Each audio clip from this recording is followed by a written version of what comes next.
ইসলাম আলা খামসিন, ইসলামের বুনিয়াদ ভিট হচ্ছে পাঁচটি জিনিসের উপরে। কটি জিনিসের উপরে? কিসের পানি এটা? আচ্ছা, পাঁচটি জিনিসের উপরে। প্রথমটি হচ্ছে লা ইলাহা ইল্লাল্লাহ মুহাম্মাদুর রাসূলুল্লাহ। নবী পাক বলছেন শাহাদাতান, এই কথার সাক্ষী দেওয়া। আশহাদু আল্লা ইলাহা ইল্লাল্লাহ, আল্লাহ ছাড়া কেউ ইবাদতের যোগ্য নয়। ওয়া আশহাদু আন্না মুহাম্মাদান আবদুহু ওয়া রাসূলুহু, আর আমি সাক্ষী দিচ্ছি মুহাম্মদ সাল্লাল্লাহু আলাইহি সাল্লাম আল্লাহর বান্দা এবং রাসূল। জোরে বলেন সুবহানাল্লাহ। এটা এক নাম্বার। তারপর রাসূল পাক বলছেন ইকামিস সালাত, যেই ব্যক্তি আল্লাহকে এক মেনে নিল, রাসূলকে আখরি নবী মেনে মুসলমান হয়ে গেল, ইকামিস সালাত, গরীব হোক আর ধনী হোক, কানা হোক আর চোখওয়ালা হোক, ফসা হোক আর শুননেওয়ালা হোক, গুঙ্গা হোক আর বলনেওয়ালা হোক, ন্যাংরা হোক আর লুলা হোক, তার প্রতি নামাজ হয়ে গেল ফরজ। নামাজ তাকে পড়তে হবে। কথা বুঝতে পারছেন?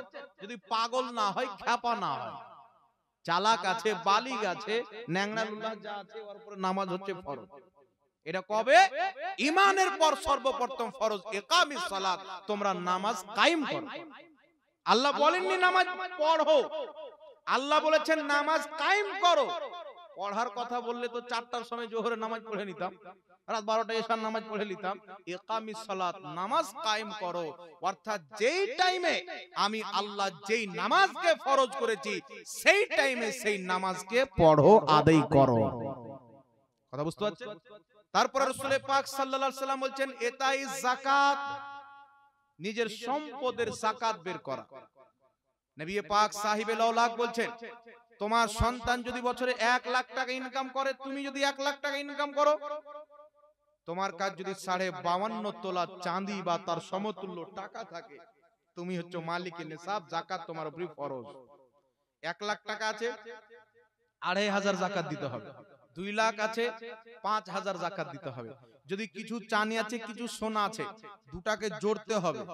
জোড়ে যদি যাকাত সমতুল্য মাল হয়ে যায়, মালিকে নিসাব হয়ে যায়, যাকাত আপনাকে দিতে হবে। এটা নামাজের পরে সর্বপ্রথম ফরজ কি? যাকাত। জোরে বলেন না সুবহানাল্লাহ। তাহলে কটা হয়ে গেল বাবা? 3টা হলো কি হল না? কালেমা, নামাজ, যাকাত। তারপরে রাসূল পাক বলেছেন ওয়াল হজ, মালিকে নিসাব যদি থাকে, এত সম্পদ আছে, আরামসে হজ করতে যাবে আর বার আসতে পারবে।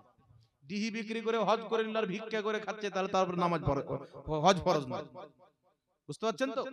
হজ করার সমতুল্য টাকা আছে, সেই ব্যক্তি হজ ফরজ হবে, হজ করবে। তারপর রাসূল পাক বলছে সাওমে রমজান, রমজান মাসে রোজা রাখবে। কালেমা, নামাজ, রোজা, হজ, যাকাত, 4টা 5টা হলো। 5টা হলো কি হলো না? জোরে বলে।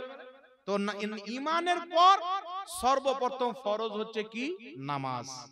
ঈদের নামাজ চাইতে বেশি, রমজান মাসের তারাবির চাইতে বেশি, আপনার জুমার নামাজ চাইতে বেশি, চাশতের নামাজ চাইতে বেশি, ইস্তিসকার নামাজ চাইতে বেশি, তাহাজ্জুদের নামাজ চাইতে বেশি, যত রকমের নামাজ আছে সব চাইতে গুরুত্বপূর্ণ ফজিলতপূর্ণ নামাজ হচ্ছে 5 ওয়াক্তের নামাজ। এখানে ওলমা আছে, জিজ্ঞাসা করবেন। জুমার নামাজের চাইতে বেশি ফজিলত 5 ওয়াক্তের নামাজ, ঈদের নামাজ চাইতে বেশি ফজিলত 5 ওয়াক্তের নামাজে। তাই আমরা মুসলমান, আমাদেরকে 5 ওয়াক্তের নামাজ পড়তে হবে, নিজের সন্তানকে পড়াইতে হবে।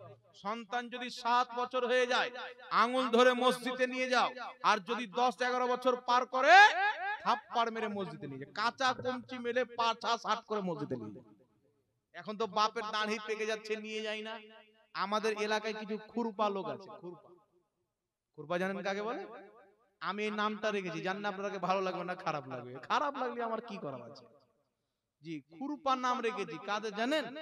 60-70 বছর বয়স হয়ে গেছে, গাল টাল সব ধসড়ে গেছে, আর যখন দাড়ি কাটতে যাচ্ছে তো এইভাবে চিমটা লাগিয়ে টেনে বের করে কাটতে যাচ্ছে।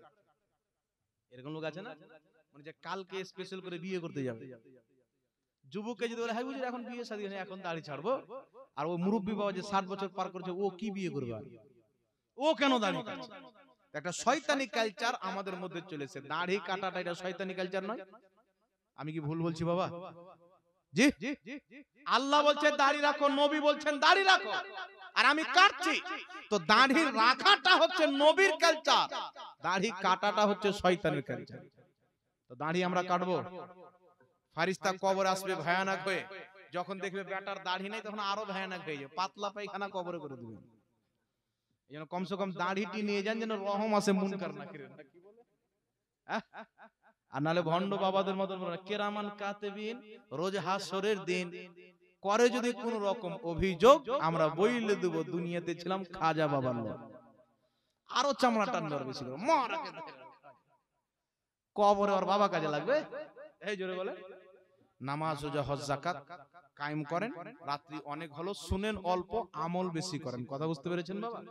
5 ওয়াক্তের নামাজ পড়বেন, তারাবি হোক জুমা হোক সব নামাজ চাইতে উত্তম হচ্ছে 5 ওয়াক্তের নামাজ। যারা 5 ওয়াক্তের নামাজকে ঠিক করে নিল দুনিয়াতেও বেড়া পার আখিরাতেও বেড়া পার হয়ে গেল। আল্লাহ আমাদেরকে নামাজি করুক, আমাদের আলো আওলাদকে নামাজি করুক, সকলে বলুন আল্লাহুম্মা আমিন। এই বলে নিজের বক্তব্য ইতি করলাম। ওয়া আখিরু দাওয়ানা আনিল হামদুলিল্লাহি রাব্বিল আলামিন।